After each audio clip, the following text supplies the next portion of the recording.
কূটনীতির মাছ ইলিশ নিষেধাজ্ঞা তুলে ভারতে রফতানির সিদ্ধান্তে কলকাতার ব্যবসায়ীদের স্বস্তি। দেশের বাজারে ঊর্ধ্বমুখী দাম, কেজিতে বেড়েছে 1.5 থেকে 200 টাকা। কর ফাঁকি দিলে ছাড় পাবে না কেউ, হুঁশিয়ারি এনবিআর চেয়ারম্যানের। ই রিটার্ন সার্ভিস সেন্টার চালু, 13 দিনে অনলাইন রিটার্ন দাখিলের সংখ্যা ছাড়িয়েছে 20,000। সরকার পরিবর্তন হলেও নৈরাজ্য কমেনি দক্ষিণাঞ্চলের পরিবহন ব্যবস্থায়। বছরের পর বছর চাঁদা তোলা হলেও জোটেনি শ্রমিকের ভাগ্যে। হদিস নেই বিভিন্ন ফান্ডের কোটি কোটি টাকার। এবং 2025 সালে পবিত্র হজ ও ওমরাহ পালনের নতুন নির্দেশনা। 65 বছরের বেশি বয়সীদের না যাওয়ার অনুরোধ সৌদি আরবের। শারীরিকভাবে সুস্থদের হজে যাওয়ার পরামর্শ।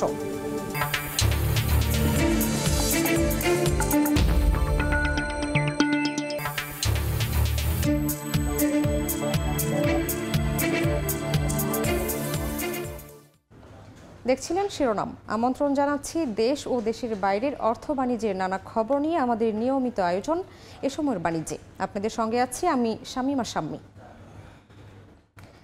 এপার ওপার বাংলার সম্পর্ক ছাপিয়ে ইলিশ এখন ভারত বাংলাদেশের কূটনীতির অংশ।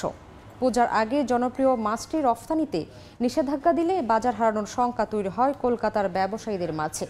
তবে নিষেধাজ্ঞা তুলে নেওয়ার পর স্বস্তির কথা জানিয়েছেন ক্রেতা বিক্রেতারা।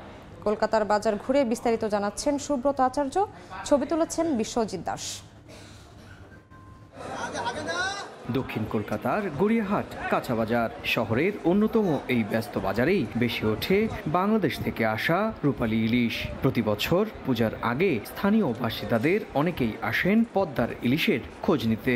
তবে মৌসুমের শুরুতে শঙ্কা থাকলেও রপ্তানি নিষেধাজ্ঞা উঠে যাওয়ায় এখানকার ক্রেতা বিক্রেতাদের মাঝে স্বস্তি ফিরেছে ইলিশ নিয়ে। আমরা অনেকই খুশি বাংলাদেশ থেকে ইলিশ এলে, কারণ আমাদের দেশে তো বাংলাদেশের ইলিশই খুঁজছে সবাই। কাস্টমার খবর শুনে আসবে, মাছ কিনতে আসবে, খবরে দেখবে, পেপারে দেখবে, কি দেখে আসবে, মাছ কিনতে আসবে। ইলিশ আসুক, দুধের সম্পর্ক ভালো, কিন্তু ইলিশের নামে যে রাজনৈতিক টালমাটাল চলছে সেটা যেন না হয়। বাংলাদেশের ইলিশ এমনি আসে না, আর আসলেও তার যা দাম হবে আকাশ ছোঁয়া। ওয়েট করে আছি, আর কদিন বাকি পুজো, যদি ইলিশ আসে তো খুব ভালো খবর। সেটা ভালো সুখবর, ওদের জন্য ভালো, আমাদের জন্য ভালো। দুই বাংলার মানুষের কাছে ব্যাপক জনপ্রিয় মাছটি সময় গড়ানোর সঙ্গে সঙ্গে হয়েছে দুই দেশের কূটনীতিরই অংশ। চলতি বছরের মতো ইলিশ রপ্তানি নিয়ে কূটনৈতিক মহলে আলোচনা শুরু হয়েছিল 2012 সালেও। সেবার এপার বাংলায় ইলিশ পাঠানো বন্ধ রাখে বাংলাদেশ সরকার। পরে 2019 ও সবশেষ 2023 সালে বাণিজ্যিক চালান হিসেবে কলকাতায় আসে পদ্মার ইলিশ। এই ডিসিশনটা আমাদের দুই দেশের সম্পর্কটাকে আরো গভীর করবে, আরো স্ট্রং করবে। স্পেশালি এই দুই বাংলার রিলেশনটাকে, বাইলেটারাল টাইজটাকে আরো স্ট্রং করবে। আমি আশা করি যে সামনে বছরও এইভাবে আমরা বাংলাদেশ গভর্নমেন্টের কাছে ইলিশ পেতে থাকবো। সঙ্গে সঙ্গে আমরাও এখান থেকে বাণিজ্যটাকে আরো মজবুত করার চেষ্টা করব।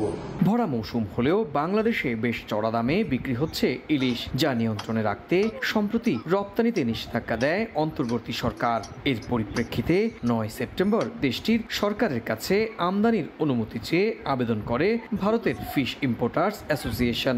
এরই ভিত্তিতে 21 সেপ্টেম্বর 3000 মেট্রিক টন ইলিশ রপ্তানির অনুমোদন দেয় বাণিজ্য মন্ত্রণালয়। সুব্রত আচার্য, সময় সংবাদ, ভারত। মুন্সিগঞ্জে সরবরাহ স্বাভাবিক থাকলেও একদিনের ব্যবধানে কেজি প্রতি ইলিশের দাম বেড়েছে 150 টাকা পর্যন্ত। রোববার মিরকাদি মৎস্য আড়তে 1 কেজি ওজনের ইলিশ 1550 টাকা বিক্রি হলেও আজ তা 1700। এছাড়া 100 টাকা বেড়ে বড় আকারের ইলিশ বিক্রি হচ্ছে 2300 টাকায়। বাজারে সরবরাহ স্বাভাবিক থাকলেও দাম বাড়ায় ক্ষুব্ধ ক্রেতারা। বলছেন, রফতানির খবরে ব্যবসায়ীরা ইচ্ছে মতো দাম বাড়িয়ে দিয়েছে। তবে আড়তদাররা দায় চাপাচ্ছেন জেলেদের ওপর।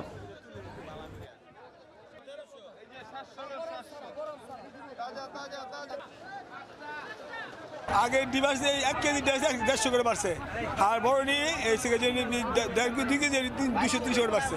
গত বাজারের তুলনায় আজকে বাজারের দাম সব মাছের মোটামুটি বেশি, ইলিশেরটা একটু অন্যরকমই বেশি। রপ্তানির কথা শুনছে, এই জন্য আর কি দামটা সিন্ডিকেটের কারণে বেশি হয়ে গেছে। আমরা তো ওইখান থেকে মাছ আনে সস্তা, এরা বেচে বা এটা সিন্ডিকেট। এদিকে রফতানির সিদ্ধান্তে বাড়তির দিকে ইলিশের দাম। এই মুহূর্তে রাজধানীর কারওয়ান বাজারে আছেন রিপোর্টার ফরহাদুর রহমান। সরাসরি যাচ্ছি তার কাছে। বিভিন্ন সময় ইলিশ রফতানির বিষয়ে নানা ধরনের তথ্য পাওয়া যাচ্ছিল। দীর্ঘদিন ধরে ইলিশ রফতানি বন্ধ ছিল, তবে গতকালকে বাণিজ্য উপদেষ্টা নতুন করে সিদ্ধান্ত জানিয়েছেন বাংলাদেশ থেকে ভারতে 3000 টন ইলিশ রফতানি করা হবে। এবং সেই খবরের পরিপ্রেক্ষিতে বাজারে কি প্রভাব পড়েছে সেটি যদি আমরা বলতে চাই, সকাল থেকে কারওয়ান বাজারে আছি, এখানে আমরা এসে যেটি দেখতে পাচ্ছি যে এখানকার বিক্রেতারা বলছেন গতকালকে আড়তে ইলিশের সরবরাহ কিছুটা কমেছে এবং আজকে যেহেতু নতুন করে বাজার দোকান নিয়ে তারা বসেছেন, গতকালকে তারা অন্তত 50 থেকে 100 টাকা কেজিতে পাইকারিতে তারা ইলিশের বেশি দাম দিয়ে তাদের কিনতে হয়েছে, যে কারণে আজকে তারা অন্তত 100 টাকা বেশিতে তারা বিক্রি করছেন। অন্যান্য সময় যেটি দেখা গেছে ইলিশ 1 কেজি ওজন বা তারও বেশি, কিছু বেশি ওজনের ইলিশ বিক্রি হচ্ছিল 1600 থেকে 1700 টাকায় এবং আজকে বিক্রেতারা যেটি বলছেন কোনোভাবেই তারা 1700 টাকার কমে বিক্রি করতে পারছে না। যদি তারা সেটি বিক্রি করতে যান তবে সেক্ষেত্রে দেখা যাচ্ছে তাদের লস হবে এবং এর থেকে কিছু ছোট ওজনের ইলিশ যেগুলো আছে সেইগুলো বিক্রি করতে তাদের অন্তত 1300 থেকে 1400 টাকা বিক্রি করতে হচ্ছে এবং ছোট আকারের যেগুলো 500 থেকে 600 গ্রাম ওজনের ইলিশ সেগুলো তারা বিক্রি করছেন আসলে 800 থেকে 1000 টাকা কেজিতে। এখানকার যারা ক্রেতারা আসছেন তারা যেটি বলছেন দীর্ঘদিন ধরে ইলিশের প্রতি আলাদা একটা চাহিদা আছে, যেহেতু মৌসুমের শেষ এখন এই মুহূর্তে ইলিশের প্রতি আলাদা টান তারা আছে। অনেকে ইলিশ কিনে তাদের বাসায় রাখার চেষ্টা করছেন, তবে যেহেতু চড়া দাম তারা অন্যান্য সময়ের মতন এখনো কিন্তু সেই চড়া দাম ইলিশ কিনতে বাধ্য হচ্ছেন এবং যারা নিম্ন এবং নিম্ন মধ্যবিত্ত আয়ের মানুষ তাদের কিন্তু খুব কাঠখোরা পোহাতে হচ্ছে এই ইলিশ কিনে ইলিশ খাওয়ার ক্ষেত্রে। তো ব্যবসায়ীরা এটিও বলছেন যেহেতু ইলিশ রফতানির খবর বাজার ইতিমধ্যে ছড়িয়ে গেছে, 2-1 দিনের ব্যবধানে সেটি আরও বাড়তে পারে, অন্তত 1 কেজি ওজনের ইলিশ 2000 টাকায় ঠেকতে পারে বলে এখানকার ব্যবসায়ীরা প্রত্যাশা করছেন এবং আশা করছেন যে এই দামে ইলিশ কিনে খেতে হবে সাধারণ মানুষদের। তো কারওয়ান বাজার থেকে আমার কাছে ইলিশের বাজারের সবশেষ ছিল এই। সরাসরি যুক্ত ছিলাম রাজধানীর কারওয়ান বাজারে। বৈরী আবহাওয়ার কারণে চলতি বছর বিপাকে পড়েছেন বরগুনার জেলে ও ট্রলার মালিকরা। দেখা নেই কাঙ্ক্ষিত ইলিশের, এমনকি উত্তাল সাগরে অনেকে হারিয়েছেন জালসহ অন্যান্য সরঞ্জাম। এ কারণে পাথরঘাটা মৎস্য অবতরণ কেন্দ্রে কমেছে সরবরাহ। ভরা মৌসুমেও কাঙ্ক্ষিত মাছ নেই বরগুনার পাথরঘাটা মৎস্য অবতরণ কেন্দ্রে। দফায় দফায় বৈরী আবহাওয়ার কারণে মাছ শিকার বিঘ্নিত হওয়ায় অবতরণ কেন্দ্রের এমন দশা। 65 দিনের নিষেধাজ্ঞার পর গত 2 মাসে নিম্নচাপের কারণে প্রায় 1 মাস মাছ শিকার করতে পারেননি জেলেরা। প্রস্তুতি নিয়ে গভীর সাগরে গিয়ে আবহাওয়ার কারণে তড়িঘড়ি করে ফিরতে হয়েছে তীরে। এতে একদিকে যেমন অর্থনৈতিকভাবে ক্ষতিগ্রস্ত হয়েছেন, অন্যদিকে সাগরে খোয়া গেছে লাখ লাখ টাকার জাল ও দড়ি। 10 ফলট 20 ফলট জাল লইয়ে গেছে ভাই, এখন তো আমরা পুরো লসে আছে, ইনকাম আমাকে নাই ভাইয়া। 500-600 ফলট জাল গেছে, এখন তো টাকা নিতে পারি নাই। ঋণগ্রস্ত, এবার টাকা পয়সা তো মোটেও পাই না, এগুলো দিয়ে মুখে দেয়, এগুলোর চিন্তাই তো সবাই। লস যদি এইরকম খাইতে থাকে তো একদিন এই মৎস্য ব্যবসা, ইলিশ মাছের ব্যবসা থাকবে না। শুধু জেলেরাই নন, বিপাকে পড়েছেন ট্রলার মালিকরাও। 3 থেকে 3.5 লাখ টাকা খরচ করে প্রতিবার সাগরে ট্রলার পাঠালেও উঠছে না খরচের টাকায়, আর মাছের সরবরাহ কমায় বেড়েছে দাম। একের পর এক বৈরী আবহাওয়ার কারণে জেলেরা খালি হাতে ফেরত আসছে, ফলে অত্র অবতরণ কেন্দ্রে মাছের অবতরণও কমে গেছে। বড় একটা বোট পাঠাইতে 3 লক্ষ টাকা খরচ হয় কমপক্ষে, কিন্তু আসে খালি হাতে। বেচে কত 14,000 20,000, এই বেচলে তো মালিকও থাকে না, জেলেরাও থাকে না। বরগুনায় নিবন্ধিত 37,000 জেলে রয়েছেন, যার মধ্যে সমুদ্রগামী জেলের সংখ্যা 27,000। সময় সংবাদ, বরগুনা। ছাত্র জনতার অভ্যুত্থানের পর আত্মগোপনে চলে গেছেন ভোলার বেশিরভাগ ইউপি চেয়ারম্যান ও মেম্বাররা।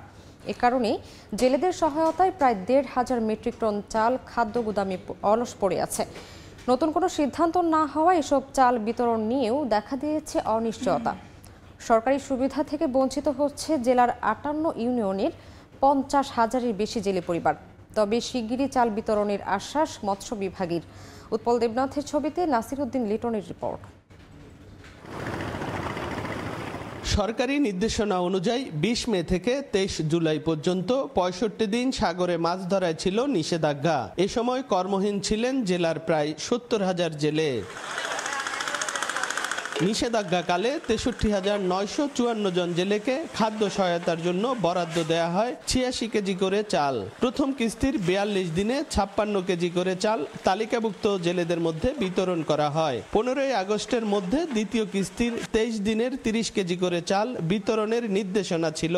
এর মধ্যে ৫ আগস্টের ছাত্র জনতার অভ্যুত্থানের পর আত্মগোপনে চলে যান জেলার বেশিরভাগ ইউনিয়ন পরিষদের চেয়ারম্যান মেম্বার।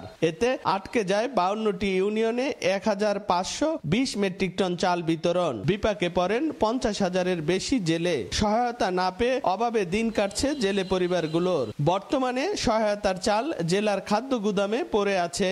৬৫ দিনের যে অভিযানটা দিছে, অভিযানটা আমরা খুব সুন্দরভাবে পালন করছি, আমরা যাই নাই, কিন্তু সরকারি কোনো বরাদ্দ আমরা পাই নাই। এলাকার মেম্বার সাহেব সব বলে গেছে, কিন্তু আমাকে বিগত 2 মাসের চালটা আমাকে 2 বারের চালটা আমাকে আটকে গেছে। অনুদানটা তো আমরা পাইনি, এই কারণে অনেক কষ্টে আছি। মৎস্য বিভাগকে বলতেছি যে আপনাদের দায়িত্বে নিয়েও জেলেদের মাঝে চালটা বিতরণ করা হোক। তবে শিগগিরই উপজেলা নির্বাহী কর্মকর্তার মাধ্যমে চাল বিতরণের ব্যবস্থা নেয়ার কথা জানিয়েছে মৎস্য বিভাগ। ১ জুলাই থেকে ২৩ জুলাই ২৩ দিনের যে ৩০ কেজি করে চালটা, এটা আমরা ৬টি ইউনিয়নে বিতরণ করেছি। বাকি যে ৫২টি ইউনিয়ন, এটা খুব শীঘ্রই এই সপ্তাহের মধ্যে বিতরণ করব।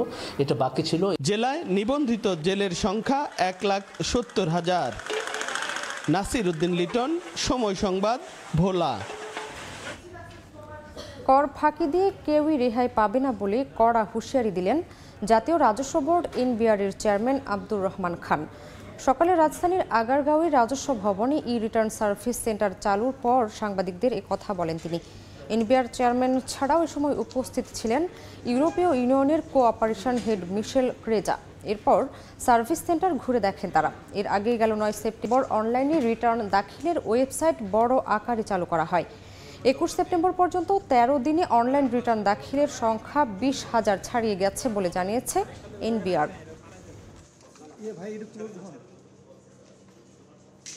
যারা কর ফাঁকি দিয়েছে তাদের এই কর ফাঁকিটা আমরা ট্রেস করব, আইনানুগ কার্যক্রম গ্রহণ করব এবং গভর্নমেন্ট এক্সচেকারে এই রেভিনিউটা আমরা নিয়ে আসবো। এটাই তো আমাদের কাজ। যে সকল ব্যক্তিদের ক্ষেত্রে আমাদের রিস্কটা অনেক বেশি, তাদের সম্পর্কে যে আমরা বিভিন্ন মিডিয়াতে, পত্রপত্রিকায়, বিভিন্ন গোয়েন্দাদের মাধ্যমে যাদের ব্যাপারে আমরা স্পেসিফিক তথ্য পাচ্ছি, তাদেরকে আমরা প্রায়োরিটি দিচ্ছি। কর্পোরেট ট্যাক্স পেয়ারদের ক্ষেত্রেও ডেফিনেটলি এটা কন্টিনিউ করবে। এটা রুটিন ওয়ার্ক। আসলে ১৫ থেকে ২০ দিনের ব্যবধানে দেশের বাজারে বিভিন্ন কোম্পানির পিকআপ ও বাস ট্রাকের টায়ারের দাম বেড়েছে ১৫%, রিক্সা ভ্যানে ২০ থেকে ২৫%। এর কারণ হিসেবে টায়ারের বাজারে সবচেয়ে বড় যোগানদাতা গাজী টায়ারের কারখানায় অগ্নিকাণ্ডকে সামনে আনছেন ব্যবসায়ীরা। হঠাৎ দাম বেড়ে যাওয়ায় বিপাকে ব্যবহারকারীও। আমদানি নির্ভরতা কমাতে দেশীয় পণ্যের প্রসারে সরকারি পৃষ্ঠপোষকতার তাগিদ অর্থনীতিবিদদের। বিস্তারিত ফরহাদুর রহমানের রিপোর্টে। বছরে দেশে ট্রাক, বাস, মোটরসাইকেল ও পিকআপের টায়ারের চাহিদা প্রায় ৮০ থেকে ৯০ লাখ পিস, আর সাইকেল, রিক্সা, ভ্যানের টায়ারের চাহিদা ৫০ লাখেরও বেশি। মোট চাহিদার ৪০ থেকে ৫০% পূরণ করত গাজী টায়ার্স পিস, আর বাস, ট্রাক, মোটরসাইকেল টায়ার প্রায় ১৫ থেকে ১৬ লাখ পিস। রাজধানীর বংশালের একটি টায়ারের গোডাউনে আছে, এখানে অন্তত ৫,০০০ টায়ার আছে, তবে একটি টায়ারও নেই গাজী কোম্পানির। কেননা সম্প্রতি আগুনে পুড়ে যাওয়া কোম্পানিটির কারখানায় উৎপাদন বন্ধ হয়েছে। বিপরীতে বাজারে বেড়েছে অন্যান্য কোম্পানির টায়ারের দাম। ব্যবহারকারী ও ব্যবসায়ীরা বলছেন, রাবার ও অন্যান্য কাঁচামালের দাম বাড়ার পাশাপাশি গাজীর কারখানায় অগ্নিকাণ্ডের পর থেকে বাস, ট্রাক, সিএনজি টায়ারের দাম বেড়েছে ৬০০ টাকা পর্যন্ত। সাইকেল, রিক্সা, ভ্যানের টায়ারে বেড়েছে ১০০ টাকার বেশি। মূল্যবৃদ্ধির হারকে অস্বাভাবিক বলছেন তারা। ভ্যান চালে আমি গাজী টায়ার ছাড়া কোনোটাই লাগাই না, ঠিক আছে। গাজী টায়ার সবচেয়ে ভালো টায়ার, ওই টায়ার এখন নাই। এখন আমি অন্য কোম্পানির টায়ার চালাই, এখন টায়ার টিকে না। ইন্ডিয়ান টায়ার বা অন্য দেশীয় টায়ার, ইন্দোনেশিয়ার যে টায়ারগুলো আসে সেগুলো ধরেন ছিল ৩৩০০, ৩৪০০, ৩৫০০ টাকা ছিল। এখন মোটামুটি সেই টায়ারগুলো ৩৮০০, ৩৯০০, ৩০০, ৪০০, ৫০০ টাকা বেড়ে গেছে। একটা টায়ারে ২০ টাকা বাড়তে পারে, এটা স্বাভাবিক, হ্যাঁ, কিন্তু ১২০ টাকা বাড়তে পারে না। বাংলাদেশের চাহিদার 50% কাভার করতে কিন্তু শুধু সে একা। এখন সে যখন অফ হয়ে গেছে তো স্বাভাবিক অন্যরা সুযোগ নিবে।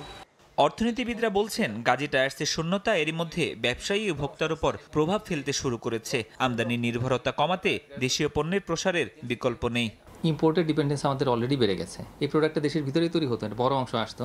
তো এই কারণেই আমাদের যে এলসি খোলার প্রয়োজনীয়তাটা কিন্তু অনেক কম ছিল। এখন এমনিতেই আমাদের ডলার ক্রাইসিস, তার মধ্যে কিন্তু এই যে এলসির চাপ, সেটা কিন্তু বড় সমস্যা। আর রাতারাতি যেহেতু অন্য কেউ এসে এটাকে রিপ্লেস করতে পারবে না, আর এখানে যে ইনভেস্টমেন্ট বা এটা যে স্পেশালাইজেশন সেটাও কিন্তু অন্য কারো পক্ষে করা সম্ভব নয়। তো যার ফলে এই যে শূন্যতা যেটা তৈরি হয়েছে তার কারণে কিন্তু দাম অনেক বেড়ে গেছে। অর্থনীতির স্বার্থে প্রয়োজনে সরকারি সহযোগিতার মাধ্যমে ক্ষতিগ্রস্ত প্রতিষ্ঠান পুনঃ উৎপাদনে ফেরানোর তাগিদ অর্থনীতিবিদের। যে আমাদের বড় যে সমস্ত অটোমোবাইল। ফরহাদুর রহমান, সময় সংবাদ, ঢাকা। সেপ্টেম্বরের প্রথম 21 দিনে দেশে 163 কোটি 42 লাখ মার্কিন ডলার রেমিটেন্স এসেছে। গড় হিসেবে প্রবাসীরা দৈনিক পাঠিয়েছেন 7 কোটি 78 লাখ ডলার। এর আগে আগস্টের প্রথম 21 দিনে দেশে এসেছিল 150 কোটি 36 লাখ ডলার। সেই হিসেবে চলতি মাসে রেমিটেন্স প্রবাহ বেড়েছে। রোববার বাংলাদেশ ব্যাংকের তথ্য অনুসারে সেপ্টেম্বরের প্রথম 3 সপ্তাহে রাষ্ট্র মালিকানাধীন ব্যাংকগুলোর মাধ্যমে এসেছে 48 কোটি 7 লাখ মার্কিন ডলার। বিশেষায়িত ব্যাংকের মাধ্যমে 6 কোটি 98 লাখ ডলার, বেসরকারি ব্যাংকের মাধ্যমে 107 কোটি 96 লাখ ডলার ও বিদেশি ব্যাংকগুলোর মাধ্যমে এসেছে 40 লাখ ডলার রেমিটেন্স। পতন হলেও নৈরাজ্য কমেনি বলে অভিযোগ দক্ষিণাঞ্চলের পরিবহন মালিক শ্রমিকদের। বছরের পর বছর ধরে শ্রমিক কল্যাণের নামে চাঁদা তোলা হলেও তা জোটেনি শ্রমিকের ভাগ্যে। গত 16 বছরে বরিশাল কেন্দ্রীয় বাস টার্মিনালে কোটি কোটি টাকার কোনো হদিস নেই বলে অভিযোগ উঠেছে। শ্রমিক কল্যাণ বাদেও লুটপাট হয়েছে অন্য সব ফান্ডের টাকাও। সুজয় দাসের তোলা ছবিতে অপূর্ব উপর রিপোর্ট। পদ্মা সেতু চালুর পর ঢাকা বরিশাল রুটে যান চলাচল বেড়েছে কয়েক গুণ, সেই সঙ্গে বেড়েছে চাঁদাবাজির ধরনও। শ্রমিকদের কল্যাণের অজুহাতে দূরপাল্লার বাস থেকে 350 টাকা ও অভ্যন্তরীণ পরিবহনের বাস থেকে প্রতিদিন 120 টাকা হারে মাসে কয়েক লাখ টাকা চাঁদা তোলা হতো বলে অভিযোগ উঠেছে। তবে এসব টাকা কোন খাতে ব্যয় হয়েছে তা জানেন না চালক ও সুপারভাইজাররা। প্রতি মাসে 20 টাকা করে দেই কাটে। 14-1500 শ্রমিক আছে। মারা গেলে তাদের এককালীন কিছু টাকা দেওয়ার কথা, তবে এতে আমাদের শ্রমিক ইউনিয়নে বহুত টাকা বজ্জি গেছে। বহুত লোক আছে যে আইসা ধর্ণা ধরে বসে রয়েছে তাদের কাছে মৃত ব্যক্তির পণের টাকার জন্য, কিন্তু তারা পায় নাই। পরিবহন শ্রমিকদের দাবি, তাদের কোনো শ্রমিকের স্বাভাবিক মৃত্যুতে ইউনিয়ন থেকে নগদ 40,000 ও দুর্ঘটনায় নিহত হলে নগদ 50,000 টাকা দেওয়ার কথা থাকলেও বিগত 16 বছরে মারা যাওয়া 1.5 শতাধিক নিহত শ্রমিকের পরিবারকে সেই অর্থ পরিশোধ না করে নিজেরাই আত্মসাৎ করেছেন পরিবহন নেতারা। গত 16 বছর টার্মিনালের কাঙ্ক্ষিত উন্নয়ন তো হয়নি, বরং বহিরাগতদের এনে দখল করে অর্থ লোপাটের রাজ্য গড়েছিল বলে অভিযোগ শ্রমিক নেতাদের। এমনকি শ্রমিক কল্যাণের নামে কেনা 5টি বাস বিক্রি করে লুটপাট করা হয়েছে বলেও অভিযোগ তাদের। এই সংগঠন 60 লক্ষ টাকা দেনা আছে এখন বর্তমানে। আমরা যদি এক কাপ যদি মেহমান আসে, এক কাপ যদি চা খাওয়াই, পকেটে টাকা দিয়ে, যদি আমরা জেনুইন ড্রাইভার আমরা থাকি নেতা, তাহলে শ্রমিকের কল্যাণে কাজ হবে।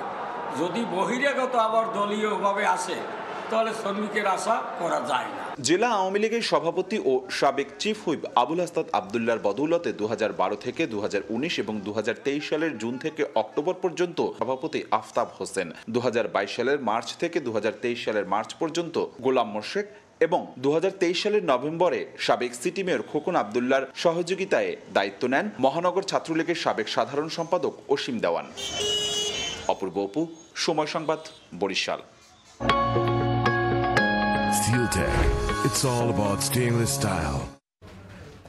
কয়লাভিত্তিক একাধিক তাপবিদ্যুৎ কেন্দ্র যেন গলার কাঁটা হয়ে দাঁড়িয়েছে পটুয়াখালীবাসীর জন্য। পরিবেশ দূষণ এবং জীববৈচিত্র্য, বনাঞ্চল ও মৎস্য সম্পদের ক্ষতি নিয়ে শঙ্কিত উপকূলের বাসিন্দারা। পরিবেশবাদীরা বলছেন, কয়লা থেকে কার্বন ডাই অক্সাইড, বিষাক্ত সালফার, সীসা ও ভারী ধাতু নির্গমনের ফলে ভবিষ্যতে বিদ্যুৎ কেন্দ্রের আশপাশের বিস্তীর্ণ অঞ্চলে তৈরি হবে মারাত্মক স্বাস্থ্য ঝুঁকি। তবে কর্তৃপক্ষের দাবি, পরিবেশের ক্ষতি না করেই নির্মাণ করা হয়েছে বিদ্যুৎ কেন্দ্র। বের হচ্ছে কয়লা পোড়া ধোঁয়া। 200 ফুট উঁচু চিমনি দিয়ে ধোঁয়া বের হয়ে উড়ে যাচ্ছে আকাশে। পায়রার কয়লা ভিত্তিক 1320 মেগাওয়াট তাপবিদ্যুৎ কেন্দ্রে বিদ্যুৎ উৎপাদনের জন্য প্রতিদিন 12 থেকে 13,000 মেট্রিক টন কয়লা পোড়ানো হয়।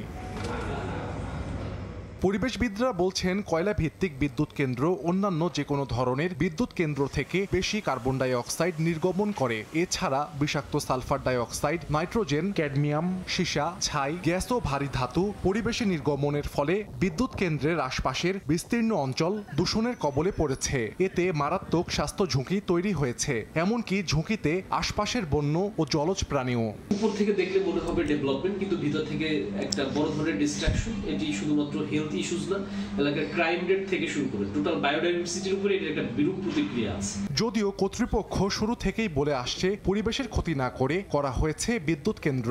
ডিপার্টমেন্ট অফ এনভায়রনমেন্ট সবসময় আমাদেরকে অনলাইনে মনিটর করে যে আমাদের ইমিশন কত, ইমিশনের রেকর্ডগুলো তারা সবসময় মনিটর করতো। 99% হচ্ছে আপনার অ্যাশ আমরা রিমুভ করি, 93 থেকে 94% আমরা সালফারকে রিমুভ করে দিই। আলট্রা সুপার ক্রিটিক্যাল প্রযুক্তির মাধ্যমে দূষণ রোধের দাবি করা হলেও মূলত প্রযুক্তির মাধ্যমে দূষণ সর্বোচ্চ 10% কমানো যায় বলে মনে করেন গবেষকরা। কয়লা পোড়ানোর ফলে যে সালফার ডাই অক্সাইড বা কার্বন ডাই অক্সাইড ইমিট হচ্ছে সেটাকে অবশ্যই সহনশীল মাত্রায় অথবা কোনো কন্ট্রোল কন্ডিশন আমাদেরকে অপারেট করতে হবে, অন্যথায় এই অঞ্চলে জলজ স্থলজ ও পরিবেশের উপর বিরূপ প্রভাব পড়বে।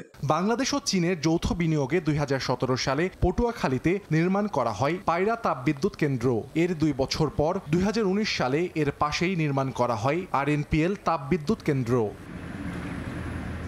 সময় সংবাদ, পটুয়াখালী। এ সময়ের বাণিজ্য। সনাতন পদ্ধতির পাশাপাশি ঝালকাঠিতে চুন শিল্পে এসেছে আধুনিকতা। এখন মেশিনে চুন তৈরি করে প্যাকিংও হচ্ছে। এরপরও নানা সংকটে কাঙ্ক্ষিত লাভ মিলছে না বলে জানান উদ্যোক্তারা। অবশ্য এই শিল্পকে টিকিয়ে রাখতে সার্বিক সহযোগিতার আশ্বাস বিসিকের। পলাশ রায়ের পাঠানো তথ্য, শামীম হোসেনের ছবি নিয়ে রিপোর্ট।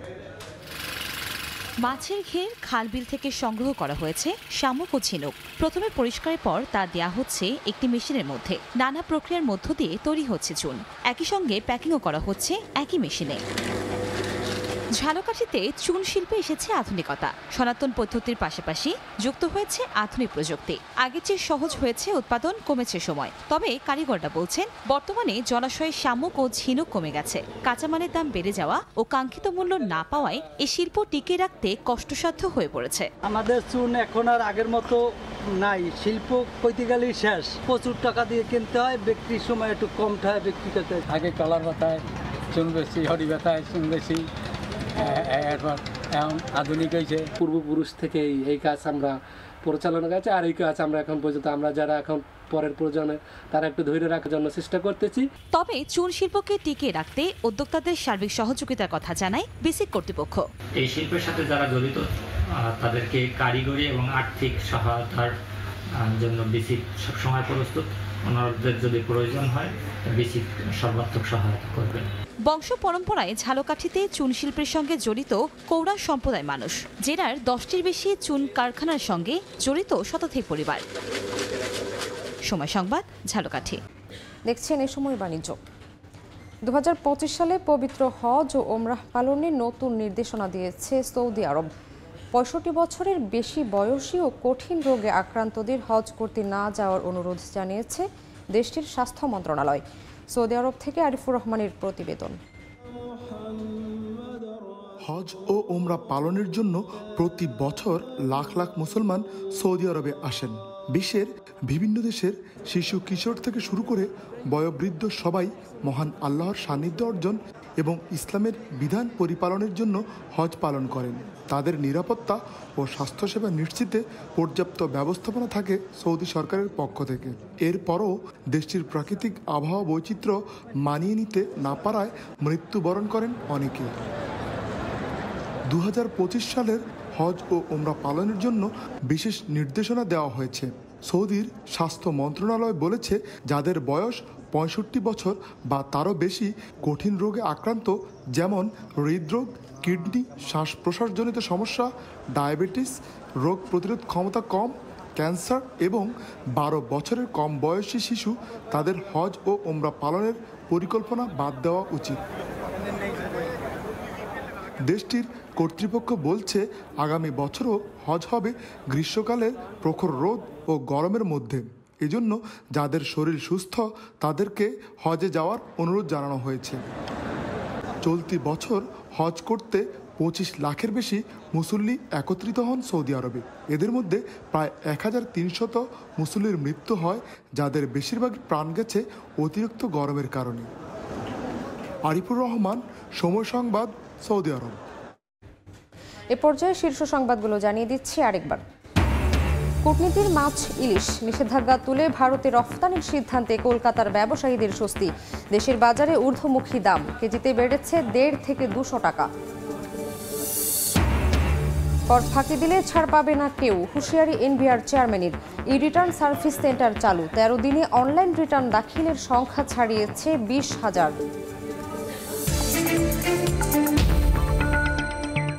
এই ছিল এ সময়ের বাণিজ্যে, সঙ্গেই থাকুন সময়ের।